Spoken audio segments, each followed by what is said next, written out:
18. Oh yeah. How's everybody doing? To be back. Great John, to be back. First of all, I have a question. Birthday week for me, frankly. I have a question before we keep going.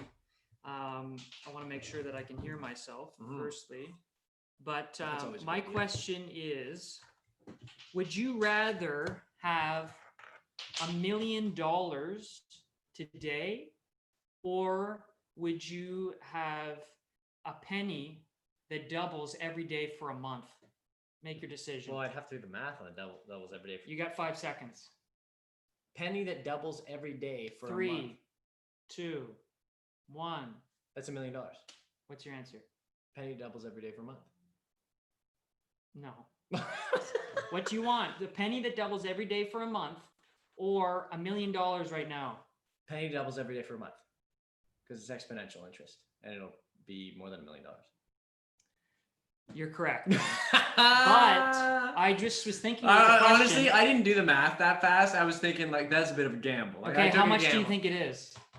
Is it something? I think isn't this like a high school question? Like, isn't this? I don't know, but now that I'm thinking about it, actually, what is it? What is it? Can you figure this out ahead of time? The question is wrong though, because you shouldn't ask which one would you rather. You should say what is more, because you know, if someone said, I would rather $1 million now and invest it or do whatever, they might be you could make way more than in 30 days. That's true. You could. That's true. If you did it correctly, obviously. But out of curiosity, but 0.01. Which is more? The penny is more. Okay, so just count on your fingers. 31 days. 5 times more, John. 31 days, right? Okay. Well, so why are you doing the math? I'm telling you, it's 5 times more. It's always times 2, right? Wait, it's 5 times more? It's 5 times more. Yeah. So it's I can pull it up if you want. Times 2, times 2, times 2, times 2. That's 4 days. Times 2, times 2, times 2, times 2. That's 8 days. Times 2, times 2, times 2, times 2. That's 12 days. Times 2, times 2, times 2, times 2. That's 16 days. Times 2. Ooh, John, times 2, times 2, times John, 2. Come on. That's 20 days. Times 2, times 2, times 2, times 2 is 24. Times 2, times 2, times 2, times 2, 28. Why am I counting in fours? Times 2, times 2, well, I don't know why you're doing this, John. Times 2, that's, well, it's 32. And that's 42 million? Wait, no. John, you're so wrong. I'm so off. Here's the picture. I'm going to throw it up. I'm so off. I'm going to throw it up here. I tried, though. You tried. I tried. But for any 42 million? Any audio listeners, 42 million. Is that completely off? It's way off. If I did the bad math. No, John, you literally said it's exponential, and then you're multiplying by 2. You went wrong. The first day times 2 is that day, and then that day times 2 is the next day, right? It's squared. It's a square. Well, that's fine, but you can. It's and the plus, same thing, isn't it? Well, here you go. Here's the image. What Mrs. Rob, if she's here, is gonna. Oh yeah, I'm way off. Yeah. Wait. It's 5 million, John. 5 million. Got it. Yeah. Somehow wait. You weren't even doing it exponential, and you got somehow way higher than this is what I was doing. I don't know how I got it off, because my must have typed something wrong on my calculator. But I was doing day 1 times 2, and that's the second number. Times 2 is the next number. Times 2 is the next number. Times 2 is the next number. Okay, listen. I'm right, John. Any of the audio listeners are going to hate the fact that you just said time. You were saying times 2 for about a minute and a half. Okay, we don't need to say it wasn't a minute times and a half. 2. It wasn't. Okay, well, like good 40 seconds. I got to check to make sure. First of all, I want to. I got that question out of the way. You got that right. I'm just also, going who to... goes up in increments of 4 ever? In my head, it's the first time. What are we doing here, John? What are you doing there? First of all, that's quite the lighter. That's a this is like a blowtorch lighter. I bought this one at Loblaws. Oh, this isn't your dollar store lighter. Look at that. Yeah. Oh, you can't even see that. Oh wow, that's incredible. That's like a jet engine. I like that, man. So what's with the candle? This is a new addition to our like trinkets, because we kind of got a trinket thing going on. You know, like the vibes. I got the Boots and Hearts hat in commemoration of what would have been this month. We weren't gonna play Boots, but this would have been Boots month. It would have been. Yeah. I'm just getting comfy. You know, this is brought your Viking furs. It's gonna be September 1st tomorrow.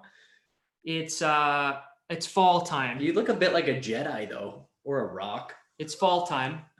And this past week, I've really kickstarted the fall experience. Yeah. Even though summer doesn't end until the 21st of September, though, right? Yeah, but no, this is once September 1st hits, it's fall. But that's a thing for you, right? Because when we would go on the road It's fall in September, which we typically go on tour in the States in September when we would, it'd start like the first week. You were immediately in not just fall season, but you were in Christmas mode. James we'd go on the road, and it would be third week of September, and James he'd already jumped past fall candles to I want to listen to the Charlie Brown Christmas album in the car. And little extreme, but I think Walmart would agree with you. That's when they're I mentioned, I think last week or the week before, that before the like second last week of August, stores already had Halloween candy. Well, Halloween's done as far as stores are concerned. It's over. Not yet. No. So for any audio listeners, I've got a candle going. It is it's a nice. I like that. It's a cinnamon sugar. I got my blanket. That's lovely. I got my blanket. I was worried it was going to be too warm in here today. I am in the mood. I am in the mood for it though. Good. Is this helping? Getting to be those brisk nights, brisk mornings. You know? What else do I have to say about this? This is Canada, so we have cool mornings in the end of August. That's true. A big reason, it is getting a little cooler. A big reason why this has started for me is this year, Starbucks every year started making their autumn drinks earlier than ever. Wow. And so they've already come out with the pumpkin spice. When's the usual time for that? Is it September? I think it's September 1st. September 1st, the autumn drinks come out, and November 1st, the holiday Christmas drinks. That's right. I'm thinking that. And we know that because we always are early for the we were always early for those. At least I was when we were on the road. I would always try to find a Starbucks, and they'd say, "Oh no, it's September 1st." That's when we. So, anyways, I think probably because of quarantine and this whole year, they wanted to. Well, they might also be trying. Are good. They might be trying to boost sales too, and they know that people go nuts for that stuff. So that definitely kickstarted things. And then, so what are the feature drinks this year? Have you figured this out? Yeah, they've got more. They have a pumpkin spice cold brew. Oh. I don't know if I'm interested in that as much. They have an oat milk apple cinnamon that's flat white. That's interesting to me. Yeah, they have the classic pumpkin spice latte, which you need. It's a staple now. It's a staple. They have the pumpkin spice frappuccino. Right. I honestly it actually doesn't sound like that diverse. Like usually there's some sort of cool different salted caramel. I think it's the oat thing. The oat thing is the different thing. Oh, they have a salted caramel this year. Sure. I've not really but I don't have that one. The oat thing I want to try, but I don't know if the cold brew oat thing is interesting. Have you tried the cold brew pumpkin spice? Yes. That to me is maybe exactly what they're doing. I mean, it is the last week of August, so it's not quite fall. So they're doing a fall cold brew. I don't know how I feel about that. It's too on the fence. It's like commit or don't. Because if you're going to have something fall, it's got to be kind of warm and kind of cozy, right? The issue is that cold brew? Is that throughout the US, other than I think the Midwest, it's warm, it's right through to November. We've been on tour in Arizona in October and we're still wearing t-shirts. They're a bit of an anomaly though. No, but even that's true. But even like more north than that, it's not that cold. It's not that cold yet in the Midwest. No, it's not. I don't mean the northern Midwest. I think that's probably why. Is further north than us, right? Because what's weird about us geographically in Ontario, where we are, is that we're actually further south than like Montana and Minnesota and a lot of those sort of upper states, right? Wisconsin. Yep.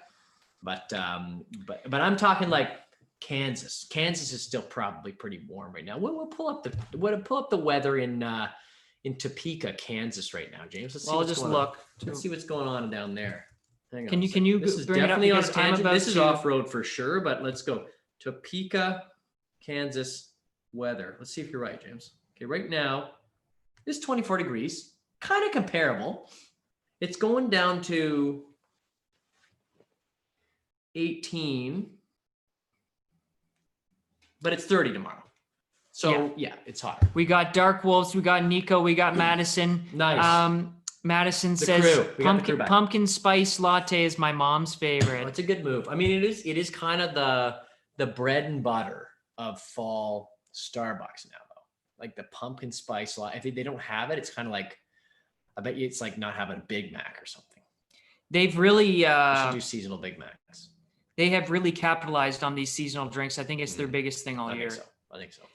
So to further my fall, vibes, I have been getting up reasonably early and making my own little maple syrup infused coffee-like beverage. And then I'll just pull up a little Pinterest, which I have not gotten into until recently, and it is a great experience. Where have you been? Living under a rock for the last 10 years. So I pull up a little autumn scenery tab. Oh, you got the little gift going on and there. Then that's pretty nice. I go through the autumn scenery. Very New England.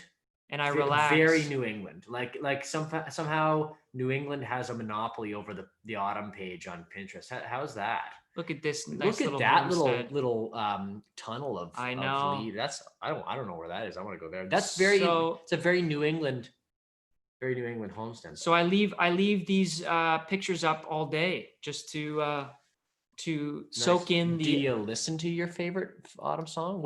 I know what it is. What is your favorite autumn song, James? Autumn Leaves, John. I know. Nat King Cole. It's a good one. What I also do, and I do this a lot of the time, but especially in the fall with some sort of warm drink, I always throw on 40s Junction. 40s Junction on XM. Nice. XM 40s Junction Very in nice. the car. John, I'm telling you, I'm giving everybody a recipe for just autumn bliss. We haven't really dove into that though. And I should dive into that. 40s Junction is a place of joy for you because if we're being honest with our fans out there, being a professional musician, it's not always necessarily leisurely, and I'll call it that. It's not leisure for us just to kick back and listen to a lot of different styles of music. For us, there's a lot of current styles of music that we'll hear on the radio, whether it's pop or current country. And it's a little bit like work for you and I, because we're thinking about how the production goes. Mm-hmm. We're thinking about how that sounds, different artistic choices today and why people are making those. So it's more like work when we listen to contemporary country or pop.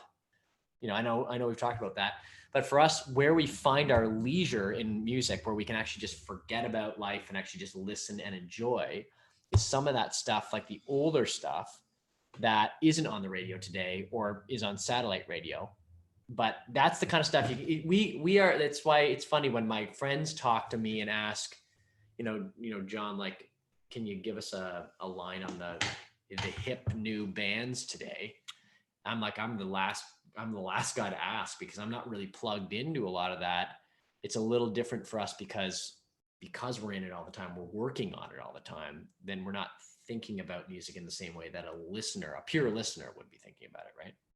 I feel like I try to stay current on all the. I know, but even if you're staying you current, certainly, yeah. But staying current for you, like it's not just like forget. Like a lot of people listen to music just to forget about it and just. I certainly don't forget. Lost in it. But you're thinking about it in an analytical way. Yeah. A lot of the time, right? Yeah. Whereas the music that you're not analyzing is like 40s music or that does take maybe even super electro Euro dance music that goes on for 12 minutes. It's that stuff that you can get lost in and not think about analytically, I find. Akeem and Eliza are back, and Eliza said they asked how our weekend and week was, and I was just describing, guys, if you weren't here yet, that I've definitely kickstarted the fall feelings, and I showed Jedi Master James. I showed my Pinterest searches. Well, not searches, but my main search, which is autumn scenery. I also will search autumn cozy. Autumn cozy. I will search autumn campus. But autumn campus is a good one. Oh, the autumn campus. I'll search. What else do I search? because of course we planted ivy this year, and like the old stone, like or it's more like autumn campus architecture. So you see like the old stone buildings. Planted Boston ivy, which is on the Harvard buildings, that turns that's flame nice. red That's nice. in the fall. So we're hoping, in a couple of years it'll have grown up the side of this house and it turns flame red in the fall. It gives you that That's nice. that effect. But yeah, autumn cozy. That's right. Now, James, do you have a particular penchant for a what? Penchant? A penchant? I don't have a penchant. No. Not yet. You have an affinity. You have a love of painted scenery, like fall and winter cozy cabins. I like landscapes. You're like in fact, I have to find it for next week. Not that controversial. Like, I like landscapes. No, I'm basically my artistic taste is like Cracker Barrel. It's like it's my artistic taste. And I like James goes and buys his paintings from Cracker Barrel because they've no, but what's the artist's name? You know what I'm talking about. No, what's the artist's name that remember. You love? Anyway, it's anything to do. It's like these little painted scenes of rivers with a little log cabin and really bright colored leaves and yeah, what's his name? You're super. No, this is all like serious. I'm talking kind of kitschy. It's kind of kitschy painting that you like. It's really cabiny and kind of like welcome home. Famous American landscape artist. What was that guy's name? No, these are all like super old fashioned. I know. We got to find that for next week. That'll be a recap next week. Remind us next week if we don't remember to find this artist. Yes, put that in the comments. But anyway, James likes cozy fall. We've established that pretty. Here, no, this is what I'm talking about. Okay, he found it. This is the kind of stuff. Except Thomas Kincaid. Thomas Kincaid. Okay, pull up Thomas Kincaid. Show the folks Thomas Kincaid's painting. Okay, this is James's safe place, your safe space, your happy place. What do you call this? This is your fall love. And get that up. I got to do Thomas Kincaid like Christmas. Yeah, Christmas paintings. Yeah, for sure. Oh, my goodness. Yeah. Anything but like woodsy and okay. It's also kind of like something you would find the Cracker Barrel painted on the side of some handmade sleigh. See this? Put outside on your front porch. See this? The landscapes, the warmth. The cozy. Oh, right there. Bottom right of what you've got right now. That guy with the river. Yeah, this is just total James. This is 100%. Do you want me to bring that up? Make it bigger? And make it larger. Yeah, right there on the right. Okay. Now you got your thing over it, but that's nice. I don't know if that one's my favorite. No, but I would say. What about this? Little Santa and his workshop. But this is what I'm saying. This would be hand painted. The little town. This would be hand painted on a Lazy Susan you buy at Cracker Barrel that you put up on top of your hutch cabinet that has your Hummels and fancy plates. Here's his fall. Here's his fall. Did I not just nail that accurately though? I wasn't listening. You were listening. Okay. What did you say? This is the kind of thing that would be hand painted on a Lazy Susan that you bought at Cracker Barrel that you would display on top of a crystal hutch that held your Hummels and your fine china. John, I don't even know what a Hummel is. Like little figurines, like little like old person figurines. Oh, yeah, okay. Like little sculptures and your fine china with patterns on it and stuff. It's like you gotta dial down the vocabulary here today. You're losing me. Penchant and Hummel. Yeah. See this little? It's a little fall fair. Yeah. It's nice. Town. Little fall fair. It's a little busy for me. I kind of like the really? wildernessy stuff right there, like in the middle. No, that's good. It kind of feels like a Disney cottage. I like anything Disney cottage. There's something Star Wars. Oh no. So people were inserting Star Wars ships and vehicles into Thomas Kincaid paintings. Wait, really? No. If you look up Thomas Kincaid Star Wars, you'll see a bunch of those cottages, and then there's like AT-AT walkers. Yeah, I'm a big fan. I'm a big fan of the Kincaid. Anyway. Big fan of the Kincaid. Nerds will take over anything. Us nerds, I should say. Yeah. So yeah, Kincaid. I'm glad we went on that tangent. That's definitely an off-road moment. What was the tangent? I wanted to discuss all this stuff. But you weren't planning on talking about Thomas Kincaid. Not Kincaid, no. But you know what? Thank you. I was trying to remind. I was actually thinking of going that direction too. You and I have a similar. I'm obsessed. I've got my own painting obsession, and it's fox hunting old English fox hunting paintings, and I have a set of coasters that were given to me by my parents, but through my grandparents or whatever, that are all here. We use them every week. Pass me your coaster. Okay, it's all like old English fox hunting scenes. Oh yeah, see that I like. That I like, and it's Are we definitely a little prized possession of mine. These little fox hunting coasters. Are we going to address Definitely a little bit controversial though, because fox hunting is kind of a controversial practice. I think so. Reasonably so, I think. Are we, speaking of foxes and little furry, irritable animals, are we going to address me being attacked on my way in here? You attacked? So me being taken out. Clooney accosted you. There's another big word. John has a little dog. People probably know who he is. Little Clooney. Yeah, Clooney. He looks great in photos. He looks great in photos. And he is so smart. And he really is a lovely dog. Yeah. But he gets very excited at the door. He basically took me out. Yeah, he barked all the way down the hall and jumped on you. And he jumped at me and sort of hit me in sort of an awkward way, and I spilled the cup of water all over John's. Is it hardwood? What do you got? Mm-hmm. You cleaned the floor for me, essentially, is what happened. Yeah. And then but that's because we didn't have Clooney put away in the proper way we always do when you come over. So I'm sorry about that. Not a big deal. But he's a very Disney-esque dog though. He'd fit right into one of these cottage scenes. Yeah, that's true. That's true. True. One thing I want to say before we keep going here with the show. Wow, we've burned a lot of time. Holy smokes. Well, that's fine. It was enjoyable though. You know what? This is what off-road was made for though. These kinds of tangents that are fun. Yeah, and it's just about being relaxed and having a nice time. Yeah, being relaxed. We got a great crew here that come every week. People. Things have been, it's been growing in terms of views online. So we appreciate that. Yeah, please tell your friends if, and anybody who can drop in live and chat with us while we're doing it live makes the experience that much richer for everybody. Yeah, it's rich. It's enriching. Apparently we do it too early for our parents to get out. I noticed that when our mom came on that one day, it was like 6. The chat was fantastic. Oh, lit right up. It was blowing up. She's a chatter. She's definitely a chatter online. Yeah, she's online more. So she infused some serious energy. I wish that she could come more weeks and drop in, but that's okay. One thing I do want to say show wise is that people might be wondering, wasn't James like 10 episodes ago talking about improving the quality of the stream, the engagement? Yeah. Has he forgotten about that? Has he given up on that? Has he been working on that and it's taken this long?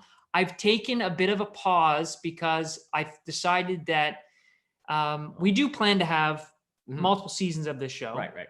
And we thought I do have to buy a new computer, basically. A new streaming computer. Right. So I'm going to do that, but I'm going to do that and set that stuff up, and that will and the new improved. Now I'm putting pressure on myself, but that's okay.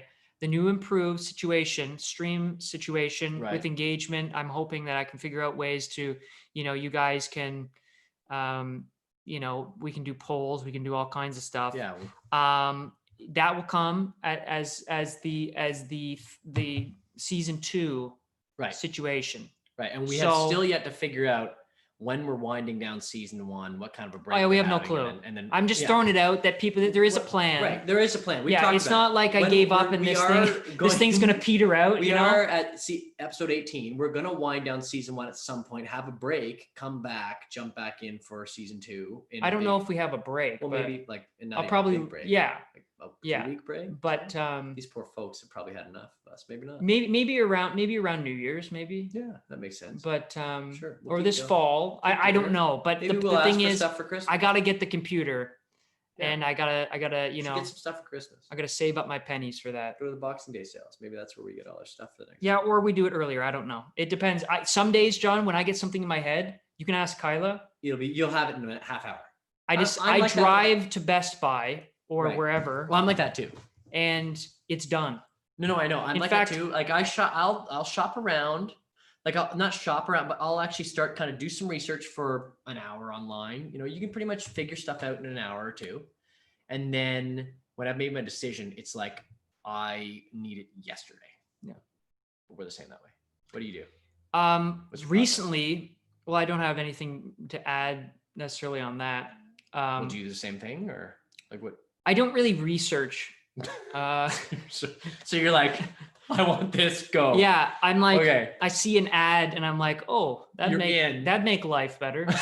I actually can be sold in a couple minutes through infomercials. I really enjoy infomercials. Wow. Are they dangerous for you? I remember there was some infomercials when I was a kid. There was one for mountain bikes that I was so compelled by that I brought my parents in, and I was sure that they were going to be as sold, as committed to, you know, getting these bikes, because they were insane, groundbreaking on mountain bikes. Yeah, and like, how are bikes how have they that improved? Much revolutionary? How have they really improved? No, I mean, it's basically, you can only tinker with a few things. It's like Iron Age, develop the wheel, stick a frame on it. There we are. This basically was like very old. This was like Back to the Future hoverboard. Like, in my mind, it was that revolutionary. Right. And you were how old? And I was probably under 10. Right. So underdeveloped brain. I mean, it's contributing. Compulsive. Contributing to your my frontal lobe was not fully developed. Quite there. You know, you didn't even know how to do like division, long division yet. Speaking of pig brains. Yeah. How did you do that? It's amazing. We wanted to talk about this. We were like, how are we going to segue into this? James has the perfect segue. Did you plan that? Elon Musk. Elon Musk. This is news this week. Very topical. Good news. Elon Musk. We've always talked about this guy. Well, because of SpaceX and NASA. We are interested. We had huge episodes. Yeah. Mm-hmm. Well, I don't know. I'm interested in what they're doing. Like, I think he can be overly glorified in some ways. I think that he's a really hardworking, but the intelligent dude. Self-starter. Like, I think he's incredible. He's actually putting people in space. There's some people that are crazy over him. There's people who are crazy about, you know. Anyways, we're fans. Nuts. We're fans, but I you know, there's people that are. People are crazy about things, you know. Yeah. They go nuts about things. I mean, so I think I can sort of objectively say the guys. Let's get to the news here. The news is that they had a press conference unveiling the up-to-date state of his company that is dealing with what's called as a neural mesh. It's called Neuralink. And Neuralink is the company name. Yeah, right. And John, you can take it away with the details, but basically they're testing on pigs, and they now have the approval from what is not the food FDA? Is it that part I didn't get to. From the appropriate government agency in the United States of America to test on humans. Right. Wow. I see that. I read that in the article. Yeah, see, I just started to watch the video, and so what's interesting is that Neuralink, Elon Musk's company, has developed basically a prototype of an implant that you can put into your brain. Okay, that is very non-invasive. It's a small surgery. It sits right inside. Basically, you open up part of your skull, put in a coin-size implant, and they close it up again. And it's totally removable if you decide, you know what, I'm done with tech. I'm going to go live in the cabin in the woods like Thomas Kincaid's paintings, and we're good to go. You can go have it taken out. But Elon Musk is trying to prepare humankind for the competition we will inevitably face, in his view, against artificial intelligence. If we let computers get too smart, it'll be like a Matrix scenario where computers are self-governing and smart enough that they can actually make us like their house pets, is basically what he's concerned about. He's concerned we're going to be like house cats. And so that's what he said. I know. Yeah. So anyway, this is the first step to that. So he just gave a talk or a presentation to try and basically call experts into the company. They've got a huge amount of funding to join the company to continue to develop the implant and the robot that actually does the surgery on your head. Like this robot's really sophisticated. It does all the surgery and stuff, but it's a little implant that they've actually been able to successfully put into a pig, or the pigs that they have there. And he brought the pigs out, and it actually, the pig is going around sniffing things and sort of sparking the electrical chemical reaction in the brain, and it's able to measure exactly what's going on with the pig's brain. So you hear a series of beeps and boops and stuff like that whenever the pig sniffs something or whatever, and that then gets converted into information that can be used. So I think the first step that they're talking about is making, as he calls it, a bit of a Fitbit for your mind. So, it'll alert you if you've got a neurological health problem or even just a health problem somewhere else in your body. You can gather information on other things, what you're looking at. You can save your memories. You can actually, the next step is being able to talk telepathically with people. Wow. To where you can actually, the neural links will actually, like Wi-Fi, will connect, and you can actually sort of think each other's thoughts. Now they have to figure out how to package that so that people aren't just walking by understanding what you're thinking all the time. Like what women want. The Mel Gibson We classic. don't want what women want. Didn't they make a remake? What Men Fiasco. Want? I think they did. I think they made a remake of that. It's a good movie. Want. Anyway, and then like the thing that was crazy that they were talking about was that these wires that fuse with your brain in a non-invasive way, in fact, they're so small you can put them into your brain without bleeding. So there's no neurological damage. Non-invasive. Right. You can actually, like, let's say you've got, a controller in your hand, or, your Apple Watch or something. You can change your sight, what you see, to a different spectrum. So we see the light spectrum, but then you can go, okay, I want to see an infrared, shift it to infrared. You can shift it over. I want to see an X-ray, shift it to X-ray. And then you actually have like Superman's vision. You can see through things. You can see waves that we can't detect with the human eye. Wow. So crazy. There's a lot of legal stuff that has to go on. Huge. Think about the medical malpractice that could come with that. It's just I would also say just the X-ray situation. Like there is situations where that would and be a lot of legal. It's insane amount of stuff. But anyway, it's very early stages. I don't know if I'm supposed to be excited about this or terrified, maybe a little bit of both. Yeah. But what it did make me want to do was jump into a Thomas Kincaid painting and just live in a cabin in the woods in Northern Ontario. I'll say this. What I did this week. I was actually up in Northern Ontario, basically in a cabin for a couple of days. Nice. We have way too much stuff to talk about. But anyway, I don't have to. It's just a fishing trip with Dad. It was nice. It was a lovely time. Yeah, I lost my train of thought, but because you cut me off. But sorry, okay. I cut you off. No. We were talking about implants. Oh, what I will say is that people were afraid of the locomotive. They were afraid of the aeroplane. Mm. They were afraid of Lucky Charms. The aeroplane. The Lucky They're Charms. afraid of Lucky Charms? I don't know. The little marshmallows. It looked too much like space. Space That's food. Definitely off book. That one's not real. I think they were afraid of locomotives. They were afraid of all of it. So I mean, yes, there's always a chance that things can go really wrong. Sure. Sure. And it's scary. They were afraid of the automobile. Right. They were. And they were going 20 kilometers an hour.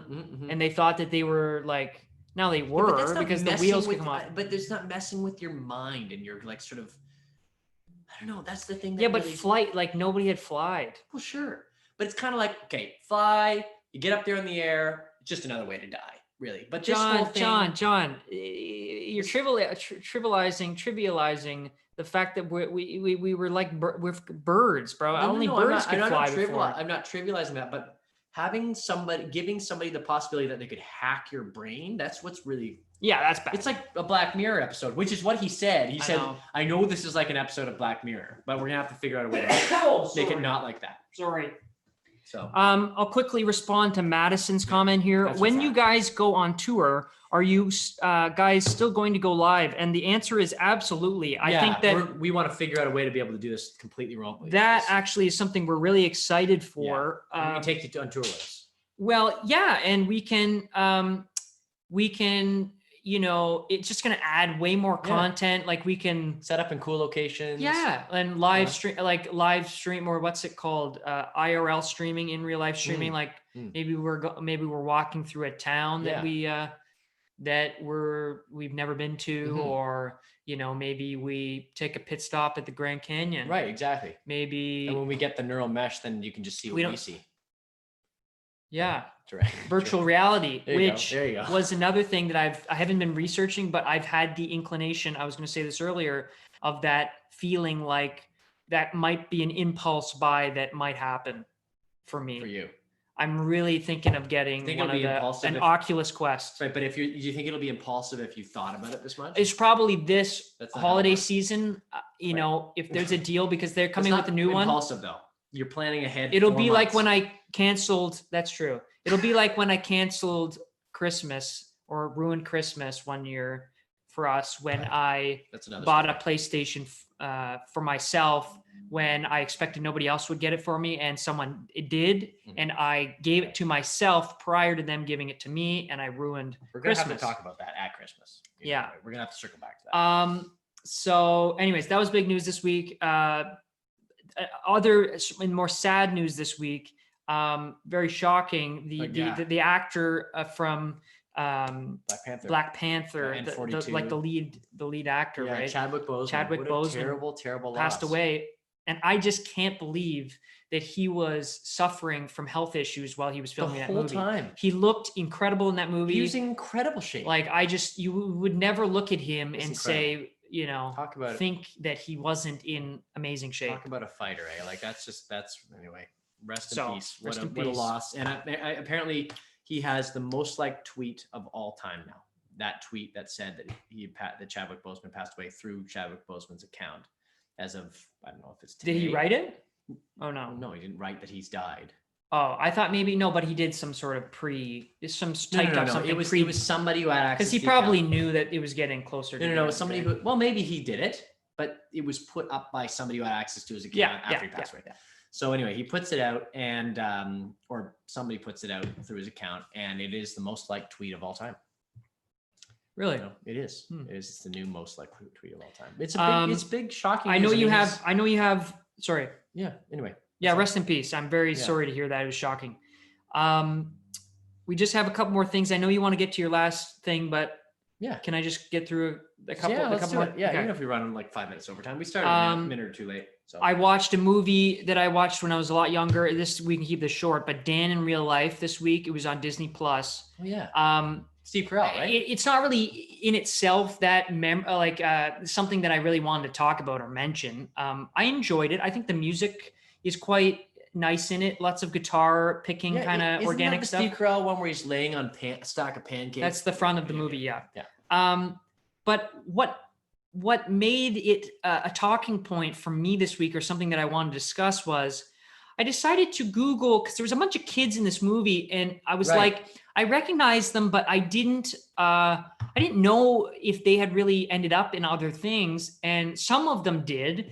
But I found this one girl in it, younger girl, who I had seen in a couple of other things when she was around that age. Right. Her name was Marlene Lawston. Right. And I had told you about this name because we were chatting this week. And she was in Flight Plan as well with Jodie Foster. She looked, you know what? She was great in this movie. To me, she looked like she had a lot of talent. And I Googled, what she was doing now or whatever, because she's in her 20s now, because this movie came out like 10 years ago or something.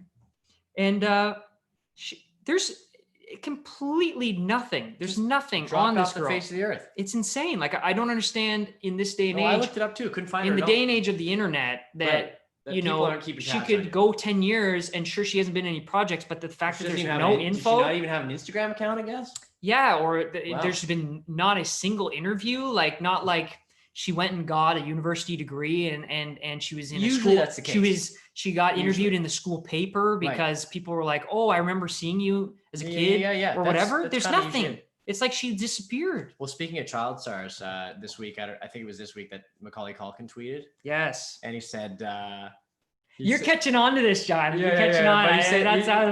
But he said, but he did say it was he said, hey guys, want to feel old? I'm 40. That's crazy. No, Macaulay Culkin is 40. That's Kyla's favorite, one of her favorite movies, if not her favorite. Well, definitely her favorite holiday movie, Christmas movie, with Home Alone. Oh my Home goodness. Alone and Home Alone 2. Yeah. Boston, New York. Yeah. Which is exactly the same plot as Home Alone 1, just in New York. It's the exact same thing, basically. You like watch it one back to back. It's amazing. And the last thing I want to say from this week, movie-wise, Sure, is the trailer for the new Batman came out. And my question, I want to put this question to you, John. Okay? And please answer honestly. Okay. Why in the world Are we making another do we Batman? need another Batman movie? With like a Go. I don't know. I like it's crazy. It's just it's absolutely, they are mining that open pit strip mine beyond its capacity. Now, I will say the trailer looked pretty good.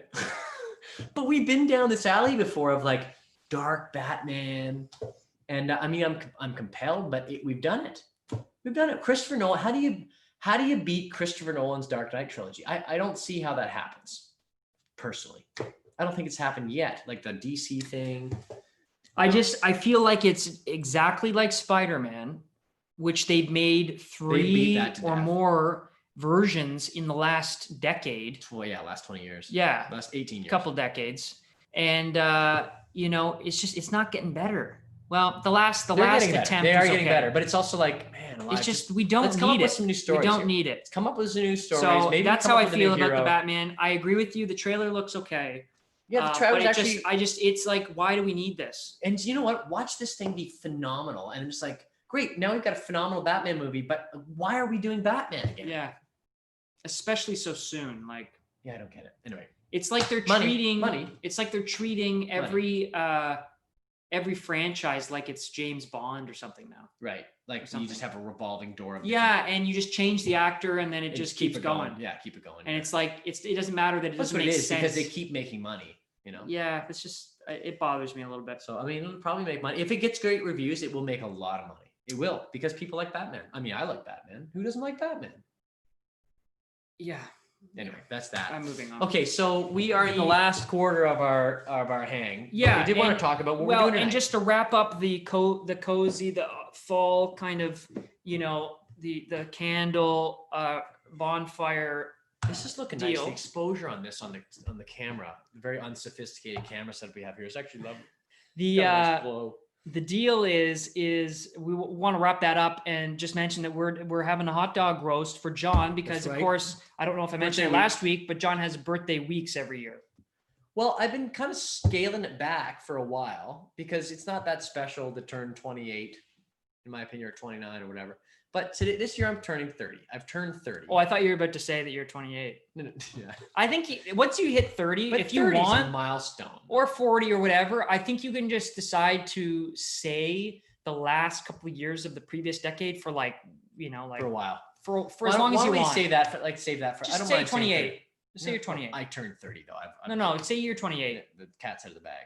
Yeah, no, but it's fine with me. Anyway, so I turned 30, and so we thought, okay, birthday week should be good. And so tonight we are doing the annual, and we're going on 20 years of doing this, by the way, because I was 11 the first year that we did it. I was pretty sure it was 11 the first year. Crazy. Maybe that was the second year we did it, but so I think it's 20 years tonight, or 19 anyway. So the very first year or the second year, whatever, right at the very beginning, it was actually really special. Our great grandmother, Doris Thompson, we've talked about them on stage, Nana and Bamps, we used to call them, Doris Thompson and John Thompson. They used to live right across the road from our farm when we were kids in a small bungalow. And they were our great grandparents on our mom's side, really close to us growing up, and passed away when I was 11 years old, but we had a really close relationship with them because they lived next door. And when our parents needed milk in the middle of a blizzard, Bamps would come strolling across the road with milk and cream, and they were great. And Nana and Bamps both supported our music early on by helping us buy our first violins. And we would go there every Tuesday evening and after violin lessons and show them what we learned that week. But I think the thing that really kicked off our career was a moment with Nana when Bamps had just passed away about a month prior. Nana now had cancer. They were 90 and 91. She was a year older. And we were, it's not a coincidence that if you've lived together that long, Bamps passed away at 90, Nana suddenly gets sick, a month later. I mean, these are just how things go, especially if you're codependent like that, right? So Nana was sick. She had cancer in her abdomen, and she was laying on the couch after having her first hot dog she had ever had in her life at 91 years of age. 2 weeks before she passed away, she had her first hot dog at this wiener roast, this hot dog roast that we started to do at Nana Pop's for my birthday when I was that young. And she said to us a really special thing. She said, because we started to play our violins for her, and she started to fall asleep on the couch, and we thought, let's just put down our violins. We don't want to disturb her. And when we did, we thought she was in pain. We thought she doesn't need us playing for her. She woke up and she said, boys, please don't ever stop playing your music, because when the music plays, there's no pain. And that was the thing that was it. She passed away 2 weeks later, and we said, that'll be our mantra, that no matter where we go, hopefully we're relieving pain or suffering for people and creating hope. And that was it. But we have continued to do this hot dog roast every single year without fail to celebrate my birthday. And this is the 20th year or whatever. And so we don't have to go with the first video. We can just go to the second video, but we got whatever you want. Okay. Well, we got 12 minutes. So what's really cool is that we always cook these hot dogs over the fire. And in my opinion, there's no better way to cook a hot dog than over an open flame. Simple as that.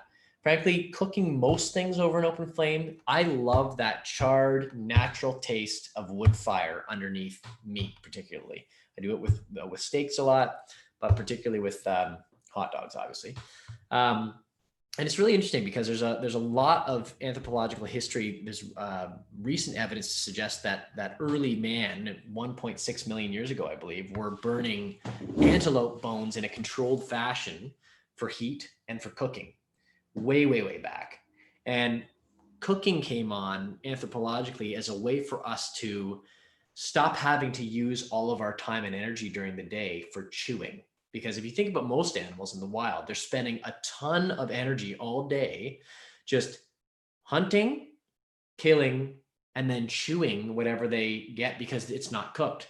But a lot of anthropologists have suggested that we started to advance as a species because we started cooking food, and it drastically reduced the time by which we needed to spend eating, and we could spend time doing other things like developing tools and starting to move into more smart space, right? So what a lesson. No, yeah. So there's a really cool history on fire cooking that I got really interested in a couple years ago. The Aboriginal people of Australia, for instance, they do a controlled burn. They'll go into a field and burn off a part of the field. And they've got a way of doing it that it keeps it contained. But then underneath the soil are lizards that have died in the burn. And then they dig up the lizards and eat them. And then the burn actually helps create new regrowth in that area that's better than the growth that was there before, vegetation-wise, over time. So it's kind of like a relationship they have with the land. And so I thought it'd be good to start with a video on how to safely make a fire, because this is camping season. If we're talking cozy, we're talking about getting out camping. Now is the time when things are getting crisp, the fall air is getting cooler, and it starts to justify, okay, having a fire because you're going to keep warm, rather than the middle of the summer. It's kind of tough to have a campfire because it's pretty hot at night still, even here. So this is a really good, it's a Government of Canada web video that shows you how to safely build a fire for anybody who doesn't know. And then you can reference our podcast for this.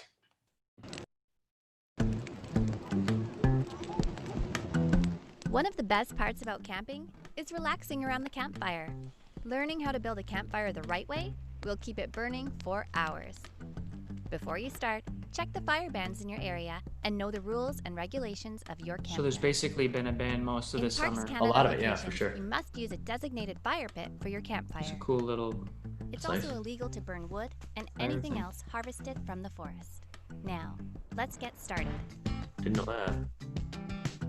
You'll Didn't need to know have what? water or sand Legal to ready burn extinguish your fire. anything taken from the woods. Tinder will help start. I guess not on your own property. Newspaper, Yeah, we'll dry keep them watching. lint, cotton balls soaked in petroleum jelly, fire starters, or even corn chips are all good options. Corn chips is a good chips? slint, like a Help build tinder the base to of your start. fire. These are called kindling. So you need kindling. You got to build your fire Will gradually. help you grow your fire. Lastly, you will need logs to keep the fire burning, also called fuel wood. If you've never started a campfire, the log cabin method is an easy way to get a campfire burning quickly. Cool. without I've never much seen that time. method. Here's how to do Good it. move. Crumple newspaper into loose balls and place them in the fire pit. Place smaller pieces of fuel wood parallel to each other. Place kindling parallel to each other on top of the fuel Talk wood about so you fall form a vibe. This is square. perfect. It's perfect. It will Yeah. look like a cabin. I know. Thought Pile of this. smaller pieces of kindling on top of the newspaper to form a teepee shape. See, in I the always do middle. the teepee, but I don't do the log cabin on the edge that holds the teepee in place. Smart. Isn't it annoying sometimes though when the TP won't stand up? No, it happens all the time for me. All the time. Place a lighter between the wood and light up your tinder. You may need to softly blow on the flames to feed it oxygen and help it grow. Once your fire is going, add a couple more layers of kindling to the top. Be careful not to smother the flames. A campfire needs oxygen. Certainly hope Add more fuel wood as it isn't needed. getting to everybody else like Never the leave your fire slideshow in that's the on tent John's and computer. extinguish it if you leave the campsite. To do so, gradually pour Very water jittery. over the campfire. I've gone back Do not leave your some fire weeks and it's looked like that on your computer, but it's actually smoother in the final Okay, that's good. That's product. Good. But I don't know. We'll see. until the ashes are cool to the touch. Wait for season 2. It'll be good. It'll be great. Now that you know how to build a campfire, break out the marshmallows and enjoy your camping trip. Nice. So that's basically a good safe way to build a. What I wanted to campfire. say about sorry, my last thing on that, the whole talk about the season 2 thing, which I forgot earlier. Yeah. Is one thing I was thinking of, which would be cool, is for like the crew that's been around for this first bit Mhm. of season 1. Right. We could do like some cool I don't know, like a small run of like season 1 merch or something, or like whatever. Ooh, I think that'd be cool. And That'd be nice. and then you know, if potentially this grows a little bit, anybody that was here early on, you know, is Right. has something from the early days, and they're the original. That's right. They're the OG original crew. Abrams army crew. Yeah, for sure. I whatever. love that. Yeah, Yeah. yeah. That's great. Now, Oh, I it's like quite this. possible that that, you know, in a couple of months, it might just be us sitting here. Like we've grown from 1 to a couple viewers live each week, but it might end up just being us one day, John. Well, I mean, let's think positively, more positively than that. Okay. Yeah.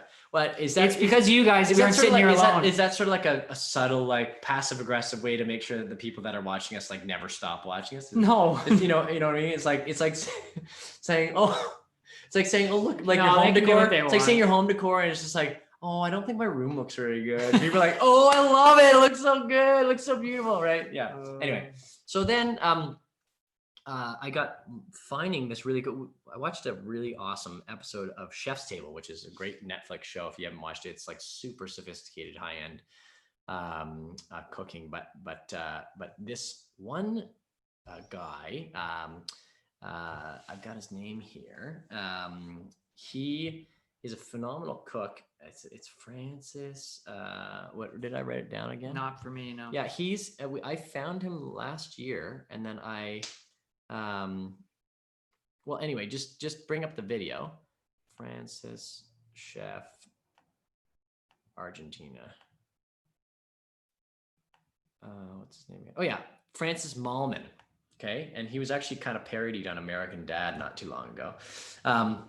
And he's an Argentinian chef who studied in Paris. Like he's really quite a sophisticated chef, but he lives out in the woods and he does all of his really high-end gourmet cooking over open fire or in pits, like fire pits, or covered in ash or different things. So there's a really cool YouTube channel. If you haven't checked it out, you should. It's called, actually, just if you play the video here, I just want to make sure I get the title right. Yeah, The Mind of a Chef. And so this is a couple of their videos. Check out their channel. It's awesome. And this is Francis Mallman and his process. And maybe you can pick up some cool recipes from this. Fire, the fragility. It's not a rough thing. It's an extremely tender way of cooking. First, we have the grill, which is the barbecue. We keep a mother fire on the side that provides coals to replenish the grill. Then the chapa is cooking on a cast iron grill. We love that. The wood oven. The cauldron, which is cooking like a big stew in a big cast iron pot. And rescollo, which is cooking in ashes, especially vegetables. Look cool, you literally pile ashes out of the food. Which is cooking in between two fires. So you have heat from both sides. And then the iron cross, cooking things standing, overlooking a fire. Between all these techniques, we can cook almost anything.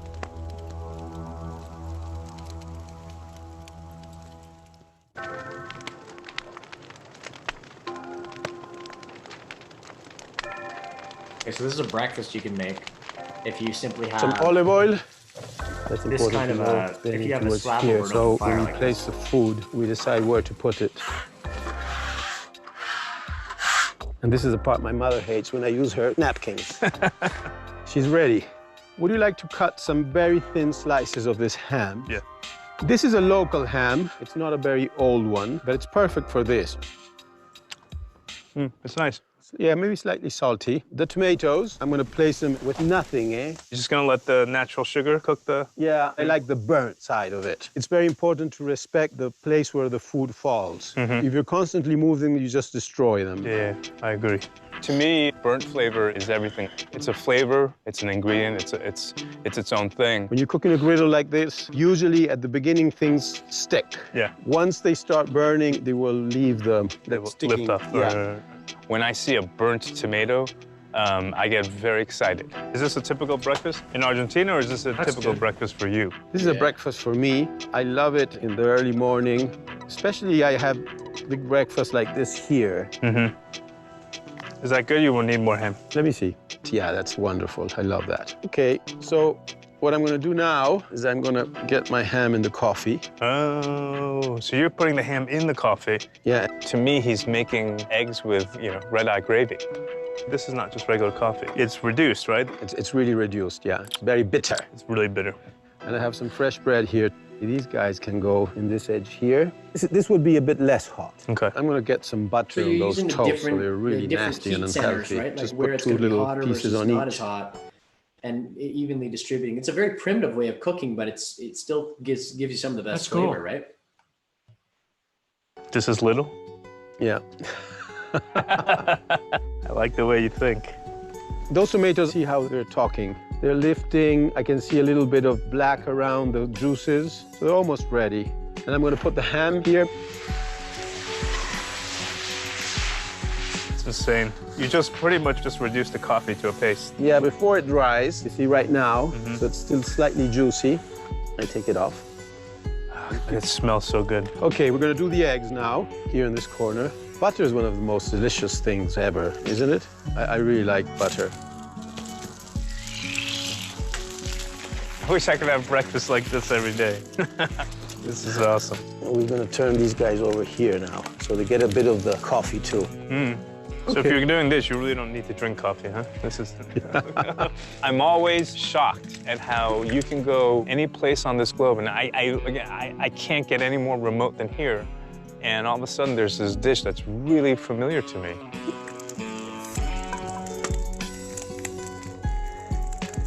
The color is beautiful. You wanna put the eggs on top? Sure.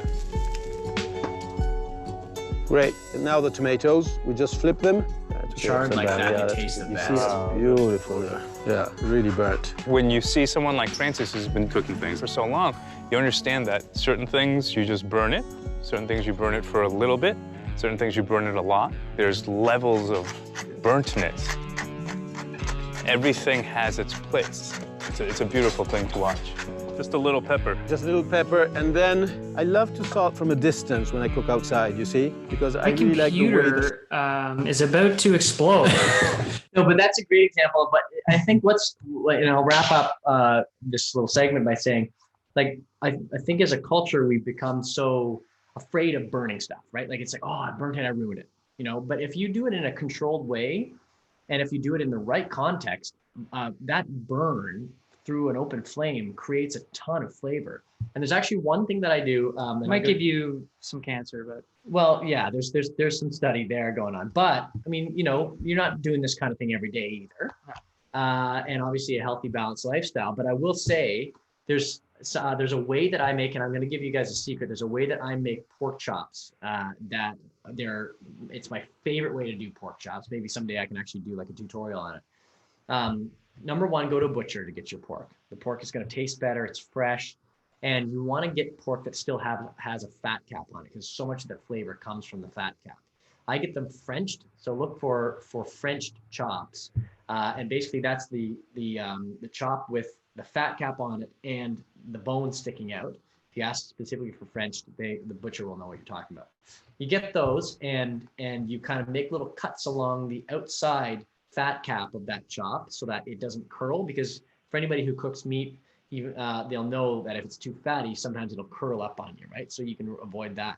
But I always do olive oil, flake kosher salt. That's the best salt to get from meat because it's flaky. It dissolves better into the meat, and it's not as salty. When you taste it, it's a less salty salt. So when you see chefs putting tons of salt on it, onto meat, it's not your iodized table salt. It's salt that has less saltiness to it, and that's why you want to put that much on. Fresh cracked pepper, and then I always do ground good coffee. You take and you just completely sprinkle that and coat the pork chop on either side, and then barbecue that. Don't overdo your pork chops, folks. Like, I can tell you right now, they have eliminated trichinosis from pork is processed in labs now. That's why a lot of chefs you'll see at restaurants anywhere, you can cook now your pork a little pink. It's not like it was 80 years ago. Like Red Lobster. You can cook it a little on the pink side, but ground coffee on pork chops, it keeps all the moisture locked in, and it's an amazing flavor. Give that a try. Maybe I'll do a little tutorial on it sometime. But I always like to have that blackened taste to it in that environment, because pork chops with a nice black charred outside, it's a good flavor. So, all right. Nico says, miss you guys. Madison says, well, happy birthday. Eliza says, I'm turning 30 in a few months. Can't believe how fast the time went by. Wow. She says that's a pretty touching memory with your grandparents. Yeah, it is special. And it absolutely is one that's close to Really our hearts for us, yeah. and is a big reason, if not, one of the main reasons why we play music we today. think about that all the time. So anyways, we appreciate you guys being with us. Episode 18 Off-Road. Have a great week. We'll see you next week. Thank you so much, guys.